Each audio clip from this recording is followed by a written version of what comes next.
Hoje eu vou contar a história por trás da música Something dos Beatles, presente no último disco da banda, Abbey Road.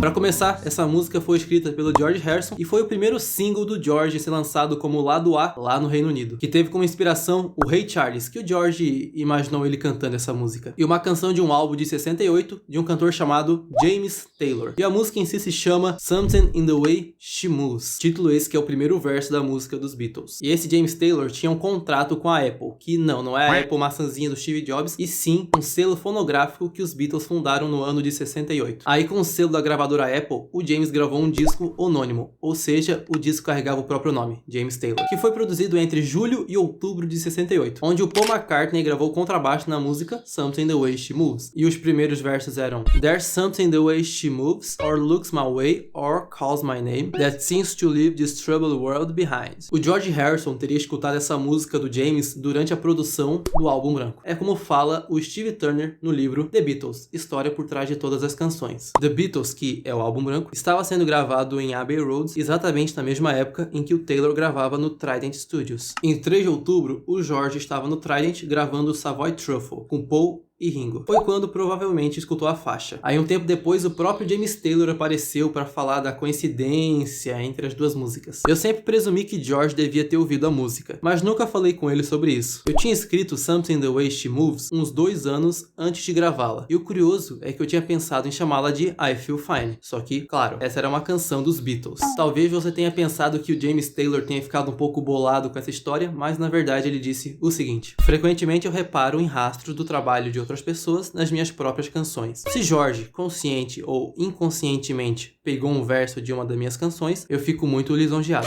Agora de volta ao processo de composição da música, ela certamente foi escrita em outubro de 68 e só em janeiro do ano seguinte o George foi mostrá-la para os outros Beatles, dizendo que estava trabalhando nela fazia uns 6 meses. Só que o George estava com problema com o verso de abertura, que ele tinha escrito o seguinte: Something the way she moves attracts me like, só que ele não sabia pensar no que o atraía. Então John Lennon deu as seguintes dicas pro George: fale o que quer que venha na mente, me atrai como uma couve-flor, que seja, até achar a letra. Se você ficar tentando que tudo faça sentido a cada vez, em cada verso, vai parar o tempo todo. Siga em frente, mais, e depois volte e revise. Agora a pergunta que não quer calar: pra quem raios que o George escreveu essa música afinal? De acordo com Hunter Davis no livro As Letras dos Beatles, segundo George, não há uma história por trás. Ele a compôs ao piano, num estúdio vazio, enquanto os outros mandados por Paul se ocupavam com o álbum branco. Porém, sempre foi teorizado que o George tinha escrito essa música para Pat Boyd, que era sua esposa da época. Só que a própria Pat desconfia que ele escreveu essa música para ela. Tanto é que ela lançou uma autobiografia em 2007 chamada Wonderful Tonight, onde ela afirma o seguinte: ele sempre disse que era sobre mim. George tocou a canção para ela pela primeira vez durante as gravações de The Beatles, que é o álbum branco. Em 69, quando lhe fora perguntado de quem a canção falava, o George respondeu: Pat, talvez, provavelmente.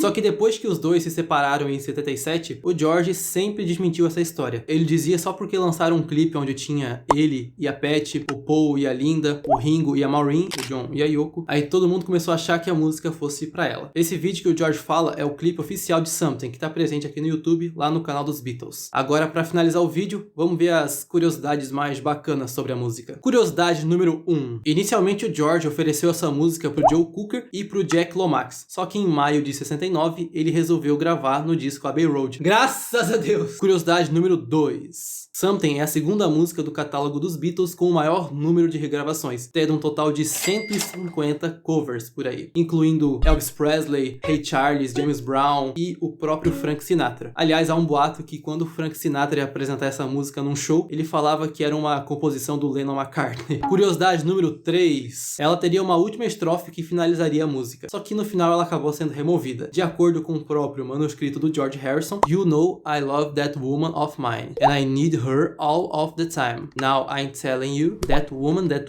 don't make me blue. E esse foi o vídeo sobre Something. Aproveita para ver meu último vídeo sobre Come Together, o vídeo tá aqui, e a gente se vê no próximo episódio Beatomaníaco. Até lá!